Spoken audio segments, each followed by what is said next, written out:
Another episode of the Star Wars podcast. And as you see up on the screen today, we have Star Wars Episode 7. Today is the day that the title for Star Wars Episode 7 has been released, and it is to be known as The Force Awakens. Now, there have been many comments, good and bad, on this title. I think it is the perfect title for Episode 7, which couldn't have been used for any of the other movies, as it fits best with what is probably occurring at this point in time Star Wars history by taking references from the actual movies and also the expanded universe. So, what are my reasons for why this style is good? First is the beginning of two things. The New Republic in the beginning, actually possibly three things. The New Republic, a new Jedi Order, and a new Sith. Because the Sith, unless there was a secret apprentice to, unless there's a secret apprentice to either Vader or Palpatine that was living, there are no true Sith after Episode 6. So therefore, the Sith are going to have to re-rise. Another, basically, awakening. There are three awakenings going on during this period of time. Awakening referring to the birth of a baby. Let's look at it that way. So, the other thing is the beginning of a new Jedi Order. The Jedi Order was destroyed under the reign of Palpatine, and very few true Jedi are left living. Luke Skywalker has been left to rebuild the Jedi Order from a new beginning and find new Jedi to fall in the place of the old order. So, the Force Awakening. Both these first two groups that I have mentioned are Force users. Essentially, a new battle between good and evil is beginning. So, the third group doesn't necessarily have to deal with the Force, but again, it's another sort of birth or new coming for this galaxy. The New Republic is being formed. After the fall of the Imperials, we can assume that the rebellion is going to seek to bring the Republic back, not to its old glory days of political, not to its old glory days of political discontinuity and what people believe is going on right now with our own government. This is going to be people who truly believe in their cause, are looking for a non-corrupt government, and are trying to form it from the ashes of the old republic and the empire which has been destroyed. So essentially, there are three new groups, possibly only two, depending on who the bad guy is, because we can't assume that that the bad guy's necessarily going to be a new Sith.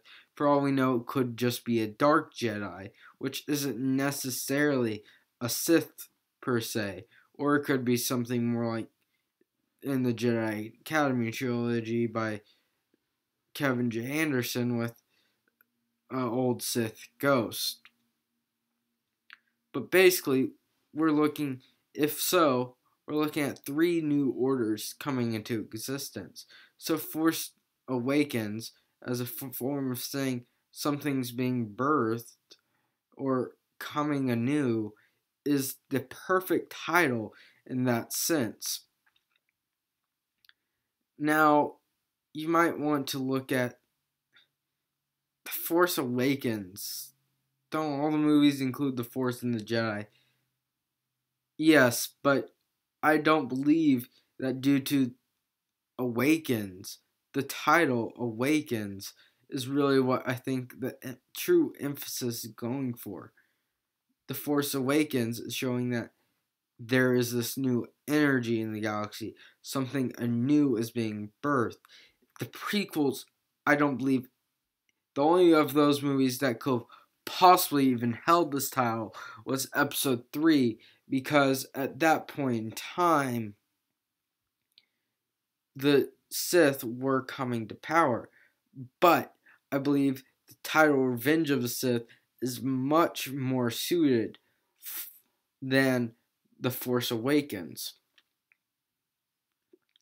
And truly, there wasn't anything being born, and that's what Awakens is making me feel.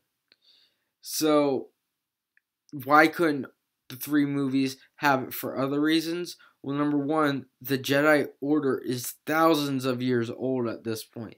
They have been built up upon tier and tier of hardships and keeping it together. And essentially, both the Republic and Jedi Order are old things that have been around for thousands of years that everyone is used to, and they truly aren't being reborn. So, due to that fact, any of the Star Wars movies could have been called The Force, but not all of them could have been called The Force Awakens. Now, it's a little bit trickier deciding this with the original trilogy on why, but the best way of looking at the original trilogy is all the titles that fit them are best. Now, the one that The Force Awakens, the title doesn't fit the best is Episode 5. But I'm going to go into this a little bit more deeply. First, why doesn't it fit Episode 4? Obviously, Luke Skywalker is being introduced to the Force, but is it truly something being reborn? Is the question we have to ask. Well, first things first, the Empire's been around for, 10, 20 years now? People are rather used to it, and the Force isn't truly dead, as Luke does become the newest of the new Jedi, the original member of the founding original Jedi Order, but his instructors, both Yoda and Obi-Wan, were members of the old Jedi Order, the old way of belief, and this is how it's going. The Jedi at that point in time weren't too keen on allying themselves to one side or the other like they did in the Clone Wars. They were often negotiators, people that put themselves in the middle of situations, and they were peacekeepers. So, essentially, A New Hope, even though you could call it The Force Awakens because A New Jedi is coming, A New Hope's the best fit title because Luke truly doesn't know the power of the Force at this point in time, and he's looking at more amazement point of view, and therefore there's really no rebirth in the Force because you can't completely predict that this is something that Luke's going to be doing. As you can tell, it's likely he truly isn't enveloped in the Force yet, so we can't truly say the Force is awakened, because in order for the Force to awaken in Episode 4, he would need to be a Jedi. And the idea of new Jedi Order coming is the idea of new ideas are being born, whereas Luke was passed on the ideas of the original Jedi Order. So A New Hope's the best fit title because Luke represents a new hope for the galaxy that is to be formed. Now, Episode 5. Why can't this be called The Force Awakens? Really, there's no awakening going on in Episode 5. This is a transition period. First of all, there's no true Jedi Order at this point, as we are revealed the 900-year Yoda for the rebellion itself is transitioning from one point to another. The Imperials attacking. It's in the middle of the war. They were nearly wiped out, and all Luke is simply doing is going and learning more about the Force from Yoda. We don't truly look into it and see, there's this thing about the Force. Yoda simply makes us wonder more about it. He doesn't necessarily awaken anything because Luke is simply struggling at this point with it. There's no truly awakening because he's not becoming a Jedi yet. Or for the Force to awaken, we have to have full-fledged Jedi out of Luke. The Empire is simply getting its the Empire is getting its revenge on the rebellion for what has happened earlier in the war. Now, episode 6, you're like, okay, Minecraft Indiana, you've been saying in order for it to truly be called Force Awakens, you have to have a new Jedi. And yeah, you have to have a new Jedi, but I don't know if I have stated it completely correctly. You have to have a new Jedi Order. One Jedi is perfect for the revival of the Jedi Order, but if this Jedi were to die before given the chance to revive the Jedi Order, then there can be no true awakening of the Force, as it is not being brought to the galaxy and being rebirthed or renewed as anyone needs. The Force in Episode 7 is likely coming back after a long hiatus of it being put down after years and years of the Emperor saying, no, there's no such thing as Force, even though he uses the Force. If you look at episode 4, there's an Imperial Admiral himself who was like, we do not believe in your religion, Darth Vader. And Darth Vader chokes him. But that being proved, no one really believed at this point in time about Jedi anymore. They were a simple myth. So therefore, we are seeing the revival of the Jedi into the galaxy, not as a single person, but as a whole group. And people are going to start believing it because one single Jedi isn't going to make a difference in whether or not people believe in it because it is not highly known to everyone.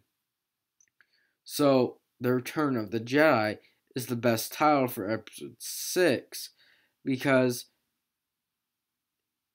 Luke has now become a true Jedi.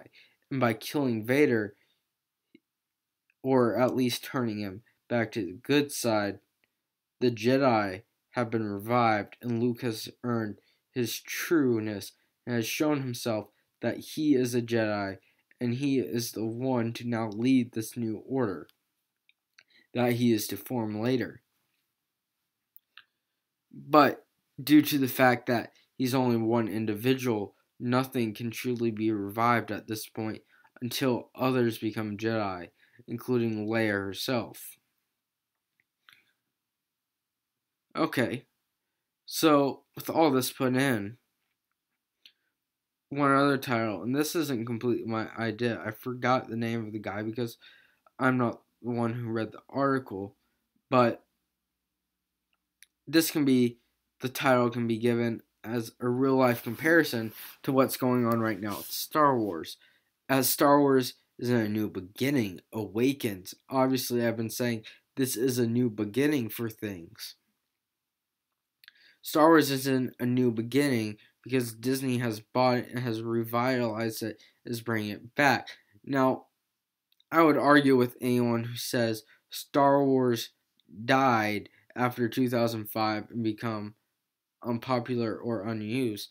I think it's not that Star Wars died, it's that no one stayed up to date on what was going on Star Wars, as the average public only cared about the movies.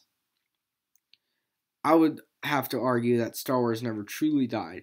First, sorry, I'm off on a tangent here. But first, 1977, Star Wars comes out. In 1978, we have the holiday special, which I'm not going to recommend anyone watch. And then we have 80, Empire Strikes Back. 83, we have Return of the Jedi. 84, we have Caravan of Courage, another spin-off film. and then we have its sequel, The Battle of Endor, in A5, and the 2 Star Wars series, Ewoks and Droids, also come out in A5 on ABC.